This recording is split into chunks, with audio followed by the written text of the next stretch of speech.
Alright, Chapter 2 and Tourism. So, a good history lesson about how long people have been traveling, and obviously the various reasons for this. There are as many as you can think of, but as it happened, there were facilities that were constructed to support the travel for these various different reasons. The world's largest industry, dynamic and evolving 100%. There are different aspects and sub-markets, if you will, of tourism that come up. It seems like almost daily. Some of those will be addressed in the book. So, but it's pretty interesting. And this is the thing that we talk about with tourism, which is the kind of the necessary evil. If you've lived in a tourist area, some of you do right now, we need the money, we need the jobs, so the bad that can come along with it is part of it too. And it's not always all bad, but there are some things that, listen, I mean, wintertime and snowbirds and things like that in our area, stuff happens. So you see the increase in the 17th century because of travel and how it evolved. As early as the 19th century, cruising is fashionable, rail travel gains in popularity. We hope to see rail travel expand again as we are in the process of conducting high-speed trains, not only in the state of Florida, but hopefully even further along the United States, and maybe that will bring a new, a revival, if you will, to rail travel. There are certain areas where you can do it still, Napa Valley, things like that, but not as prominent here as it is in Europe. And then, of course, cars. Planes, cruising comes back again, and when we talk about cruising, and we'll get to those chapters, it's just the sheer insanity of these vessels now. It's really pretty crazy and really pretty cool. You can see the situations that happen, and we will know that as this textbook gets updated, we can probably put down at the bottom of that COVID-19. And you'll see that dip in tourism. What happens, though, is that we always see it come back up on the other side.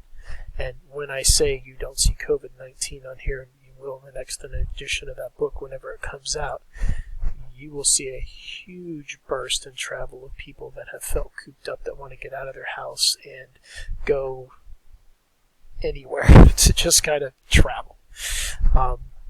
And again, the United States World Tourism Organization, UNWTO, is just the expenditures they spent on traveling about in China alone, and trying to find these markets of where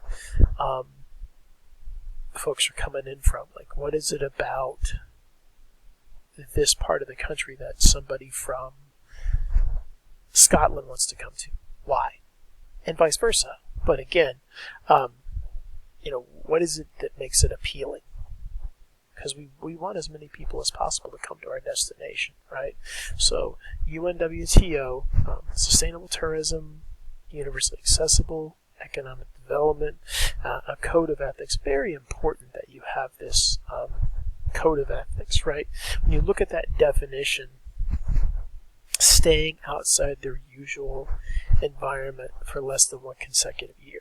So it's, in a lot of cases with tourism, it is maybe not an environment that you're used to, and I say this all the time, and I say it from the standpoint of Americans, is that the expectation of things should be more like what we're used to when we travel is very presumptuous, but it doesn't mean it doesn't happen, and how you're able to put things in places so that people understand the differences. How has it helped? Access to places that you never would have thought you ever would have had, a couple of decades ago, 50 years ago, 10 years ago, 5 years ago, right? Airfare up and down. A lot of people want to travel. A lot of people that are listening to this right now, and I don't know how old you are, but we do see an influx of younger travelers. That becomes a very hot market for a lot of these businesses. Top 3 areas receiving are there, and that again is subject to change. and will change. There are many reasons, like we may discover something, or something may just become for lack of a better word, the hotspot, and then it becomes very popular, right? So again, you have travel, and then you see these segments that we kind of talked a little bit about in Chapter 1 that we'll talk more about as we go through this course. They're all connected, right? And so once we get you to this destination, then you have to stay somewhere, eat somewhere. What do you want to do when you're there, et cetera, et cetera, et cetera. If it's skiing or parasailing, whatever the case may be. Tourism growing, again, subject to a couple of things that could change, but it is growing. Look at what it contributes to the global economy, and then I think the last stat should be staggering to you when you think about how crazy that is and how much of an impact tourism has around the globe. So that multiplier effect is exactly what it says there, and I could not say it better. But how it affects everything when people come to visit, right? And you can see it here if you're a chart person a little bit better as to how that affects everything, right? And as I said before, there are some pluses and minuses, but everything that is driven by when you get off that cruise ship, or when you land at the airport, or when you come to our island, or when you stay in our casino hotel, or whatever the case may be, right? Okay, so then how you travel, and we talked about this, and how insane it is, and the competition between airlines, and many of us from a different generation will tell you we would start listing off a bunch of airlines you've never heard of before because they all got gobbled up by, in most cases, bigger airlines. The business travelers are spending less with technology. What we've seen is that it isn't necessary for you to fly somewhere to have a meeting, right? So that is a very tricky thing there. Feeder markets. Again, we talk about the hub and spoke. I can tell you I lived in the middle of, and it's actually right here on this map. So if you look to the left of this map, I lived in Lubbock, Texas for 20 years. So if I wanted to go anywhere flying, with the exception of Santa Fe, New Mexico, and there was a direct flight to Las Vegas, everything for me had to go through Dallas or Houston.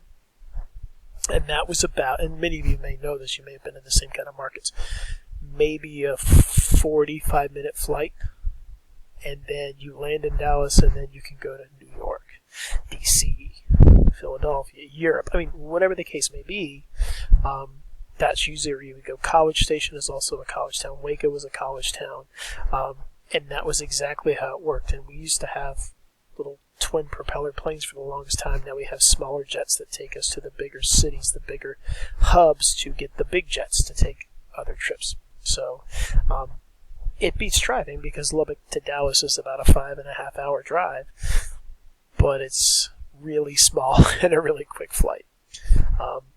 But that's how you get from here to there. Rail travel we talked about, and how we think now, slowly but surely,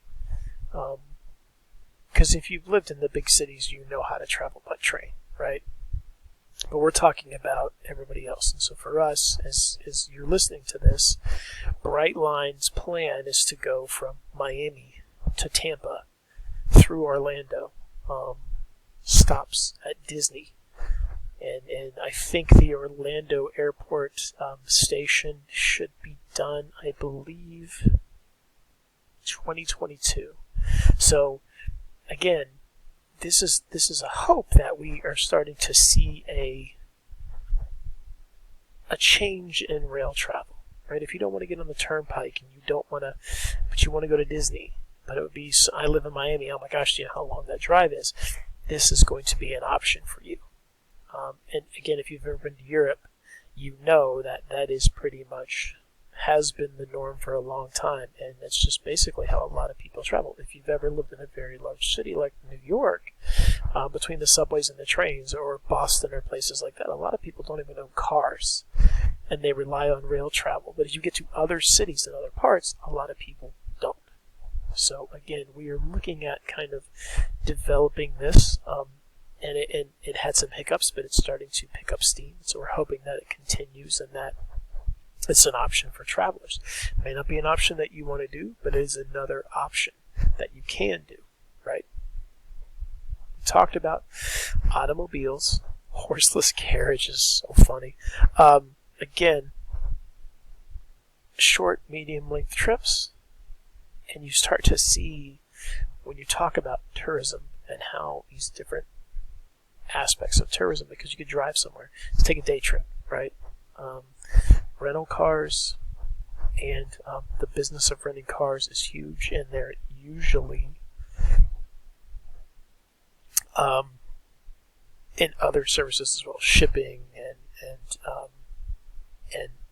just different aspects other than just you renting a car at the airport. They've grown quite a bit. Bus travel is still there. Charter bus travel is still very big, as you can see. I mean, look, I guess I've lived in Florida long enough now to know that between having some kids that were in band and having some kids that took trips, a lot of kids in this area take trips to DC for safety patrol in 5th grade, for example. So, if they don't fly, they take a charter bus. And if they're going somewhere else, I mean, just all these different things and I worked for an athletic department, and everything that we did was by bus travel. So, our students had time to focus on schoolwork and do other things like that while the bus was taking them to South Carolina, Georgia, Alabama, etc., etc., etc. So these different things that you can do. A lot of tour groups, if you've ever been on the Turnpike, especially probably on the weekends, you have probably seen more than one charter bus either coming or going towards Miami or going towards Orlando, and you've probably cursed their existence as you're trying to pass them on the Turnpike, but it's out there. And different organizations, like we said, at different levels. So air transportation, civil aviation, right? These are all things that at first, what do we need this for? And you start to see, as you look at these titles, how important they are and how they work together, right? So there's just this has a bunch of different, organizations that all work in conjunction. Tour operators. Again, if you want to go somewhere and you want to enjoy it, but it's like, I want to do this, that, whatever, and it seems like it's really going to be a huge pain in the backside for me to work on all this myself, then go through a tour operator or travel agent, right? And say, I want to go to Europe, and I want to go for 3 weeks, and I'd like to see A, B, C, D, and E. How do I do that? What's the best way to do it? They can definitely set that up for you. With internet, technology, and all these services that are available, a lot of times we act as our own travel agents, but travel agents are still out there. Specialized travel agents are still doing very well with a lot of niche markets. So, again, you see these different types of things. So I skip forward because, again, these videos, we don't want to keep them more than 15 minutes. So, again, pleasure travel, okay? And why it's supposed to increase, why we think it'll increase. We talked about the decline in business, right? It's an expense, saving money. And then the impact, as we said, positive and negative, but we hope that we get these things you see in the second bullet point, right? That's the goal.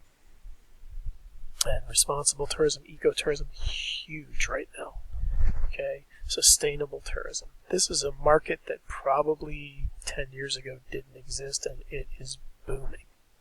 So, again, I know that we kind of zip through that at the end, but you can see these trends as you look through them. And if you love to travel, there may be some things in here that define you perfectly as to why you like to travel. There may be some aspects of tourism and travel that you're interested in. That these emerging markets of, I want to work in the ecotourism industry because that's something I'm passionate about. And that's a huge market now. And I would tell you, 20 years ago, people probably thought that was never going to sustain itself, and it's done incredibly well.